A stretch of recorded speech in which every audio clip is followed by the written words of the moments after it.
Hello, Amazing Ampharos here, and I'm going to talk to you guys a bit today about offense versus defense. I've been reading a lot of people talk about the gameplay dynamics of Super Smash Bros. For the Wii U online, and a common motif is that players find the defensive options in this game really overwhelming. Now, defense is good in this game in the sense that if you know what your opponent is going to do to attack, you can easily employ a defensive option to counter that attack and put yourself in a good position. However, defense emphatically is not a primary game plan in this game. If you rely on those defensive options as your go-to options, your basic gameplay ideas, you're leaving yourself super open for exploitation by a sharp offensive player. Now, I know many of you are either new to competitive Smash or come from a more melee background where the gameplay dynamics are really different, so you might not be super familiar with a lot of these concepts, but I'm going to try to walk you guys through how to make offense more powerful in your game.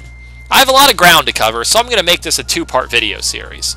Part 1 here is going to walk you through all of the offensive or defensive options in this game and show you how to counter each one of them.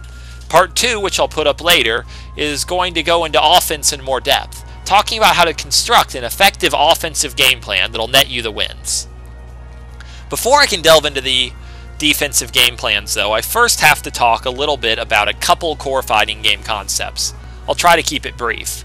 I'm going to be talking about the timing of a lot of things in this video, and the units I'm going to use are units of frames. A frame is just 1/60th of a second. It's the smallest unit of time that is real in Super Smash Bros. Or most fighting games. So when I say something like Falco's jab hits on frame 2, or Villager's forward roll takes 31 frames to complete, I'm just talking about how much time something takes. The other concept I'm going to rely a lot on is human reaction time, and it's really important to understand this if you want to punish things in a fighting game. Human reaction time is the amount of time it takes you to react to something that's happening. To punish a move in a fighting game, first your eyes have to see it, your brain has to process what it's seen, and then your fingers have to react by hitting a button. If you're looking for one particular thing to happen, and you have one particular punish you're going to use when you see it, you can react in 12 to 13 frames. This is just the top speed of the human brain. There's no possible way to react faster. If you're having to decide what you've seen between multiple possible options from your opponent, or pick between multiple valid punishes on your side, you'll have a little extra thinking time and it'll slow you down, but you can still generally get your attack out, or get your attack started at least, in the upper teens of frames. Whereas if your opponent surprises you with something you did not expect them to do at all, it'll usually take you 25 to 30 frames to appropriately react. So obviously it's important to always try to keep an eye on what your opponent's doing, and always try to have an idea of what your opponent will do, as that expectation you build of your opponent's actions will speed your ability to land punishes, and give you the most time you could possibly have to land the heaviest punishes you can. With that in mind, let's get into those particular defensive options. There are 3 real ways you can play defense in this game. You can rely on grounded evasion, which is mostly rolls and spot dodges. You can use aerial evasion, which involves jumping around and air dodging. Or you can simply shield and use your shield bubble to block enemy attacks. All 3 of these have very particular ways the offensive player can exploit them and give himself an advantage. I'm going to start with the grounded evasion, as this is the thing that I find most players are having the most difficulty overcoming. In order to really see how to deal with a roll, you first have to look at what a roll is. A roll is an action that moves you either forward or backward a set distance. It's invincible in the middle, but the early and late parts of the roll both can be hit. In fact, it's about an 8 to 10 frame window at the end in which it's hittable. The roll does not hit, so you have no way to cause damage to your opponent while you're rolling, and it's a fully committed action, meaning once you start the roll, you can do absolutely nothing but wait for your roll to finish before you can act with something else. A typical roll in this game takes 30 to 35 frames, that is, half a second or a little bit longer. A couple characters like Little Mac have particularly fast rolls, and take somewhat less time than that, but by and large these are the numbers you're looking at. Now, what does this mean for your ability to punish it? Well, consider this happening. Bowser is going to roll toward Mario, and Mario, after taking the 12 to 13 frames to react, because he's looking for a roll, will have about 20 frames left over to punish Bowser. In this case, Mario chose to down smash. Down smashes are particularly good moves for punishing rolls in this game. On every character except for Robin, Zero Suit Samus, and probably Mewtwo, down smash is a move that hits all around the user on both sides. Down smashes also tend to be the fastest of the smash attacks a character will have. In Mario's case, the front hit of down smash hits on frame 4, while the back hit hits on frame 14. Which means Mario doesn't really have to have a good grasp of the timing or spacing of Bowser's roll. Bowser rolls in, Mario hits down smash, and Bowser gets hit. Now, on the other hand, Mario might have a pretty good idea of what Bowser's doing. He might be ready for that roll and know precisely when and where a Bowser is going to land, and he can use those 20 frames to get an even heavier punish. Here, Bowser rolls in and Mario's going to go for forward smash, and it connects. Mario's forward smash is much more powerful than Mario's down smash, which means Bowser will really regret rolling into any situation that allows that forward smash to hit. And indeed, Mario can get the same punish if Bowser rolls behind. It's a little bit trickier because the forward smash has a very particular range it can work at. But if you do it correctly, you can nail Bowser wherever he chooses to roll, with a powerful move indeed. And even if you're caught off guard by a roll, maybe you take 20 frames to react instead of that 12 to 13. You still have many options that can hit. You won't have enough time to smash Bowser if you take 20 frames to react to his roll, unless you catch him with the front hit of down smash. But you will have enough time to use a jab, a tilt, or a grab, all of which hit in less than 10 frames. Bowser rolls in, Mario starts hitting the A button, and Bowser gets hit. All Mario has to do is make sure he's facing the right direction, and just hit buttons. So as you can see, rolling in is incredibly punishable. If your opponent rolls towards you, and you weren't already committed to your own unsafe attack, that was probably in that case ill-advised, then you should punish that roll in with an attack of your own every single time. Your opponent should never get away with rolling towards you. Of course, many opponents will instead use their rolls to roll away and retreat. Now, obviously, if this is the stage position, Mario can't easily punish these rolls with smashes, tilts, or grabs, as Bowser's way over there and that's just not going to hit. So what do? First of all, you have to recognize the situation for what it is. When Bowser's rolling away, he's not threatening anything. He can't hit Mario any more easily than Mario can hit Bowser. And Bowser's worsening his own stage position. Stage position's a really complicated topic that comes down to the heart of theoretical Smash gameplay. There's way more to say about it than I could possibly cover here in this anti-defense video. But the gist of it is that when you move toward the edge of the stage relative to your opponent has more mobility options than you. Mario can run around this whole area, where Bowser's only options are either to move into Mario, which is risky, or move off stage, which is even riskier. And in terms of attacks, Bowser's attacks can send Mario flying across this whole stage before Mario's going to be sent anywhere uncomfortable, whereas even a very weak attack from Mario puts Bowser off the stage. And a powerful attack from Mario will very quickly end Bowser's stock, as it's such a short distance to the blast zone. So right from the start, you shouldn't be scared of your opponent rolling away from you, because even if you do nothing to punish them, you're still getting an advantage for free every time your opponent chooses to do so.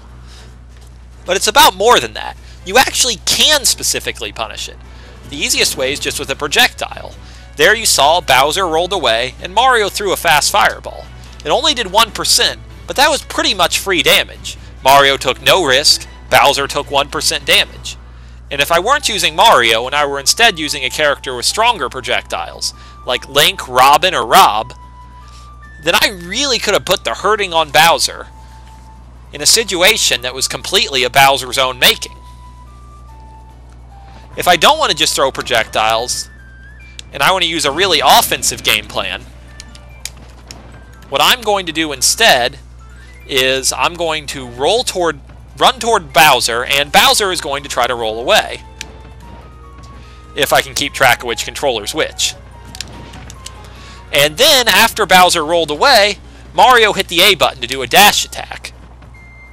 Dash attacks are special attacks you can do while running that send you sliding forward with a hitbox out in front of you. This makes them perfect for chasing rolls, as you can cover the distance the roll went, and then have your attack waiting when you get there. And while dash attack's a universal option, very good for punishing roll away on every character in the game, there are specific options that are even better, depending on your character. For instance, in this case, Mario rolls away, and Bowser goes for a dash slam. It's a little harder to time than the dash attack, but it's much more rewarding. Other moves like Falcon Kick or Flare Blitz can accomplish much the same thing, and just be extra punishing for opponents who choose to roll away. And that about covers rolls. Rolling toward is super risky, and it gets punished very easily by an alert opponent. Rolling away is harder to punish, but still very possible, and it does nothing but worsen the position of the player doing it. However, grounded evasion could also come down to these spot dodges, which are a bit faster than rolls. They tend to only take in the upper 20s of frames to complete. I believe frame 29 is the median here. And they don't move the character doing them, which has pros and cons. The pro is that if you avoid something with a spot dodge, you're always in an excellent position to punish. The con is that you can't use the movement of the spot dodge to evade an attack. The only way to spot dodge something is to time it correctly so your invincibility dodges the attack. Now think about what that means. Human reaction time being 12 or 13 frames at best is a two-way street. If you want to spot dodge an attack on reaction, then the attack must be slower than 12 or 13 frames to start up. And all those jabs, tilts, and grabs that start up in less than 10 frames cannot be spot dodged on reaction. The only way to spot dodge those attacks is to correctly guess that your opponent is going to do them at a particular time and throw out that spot dodge. So as an offensive player, as long as you're throwing out reasonably quick attacks, you only have to worry about spot dodges if you get predictable. And if you're predictable, that's on you, not on your opponent. But even if you get past that too, and you just want something to really punish spot dodge, that's in this game as well.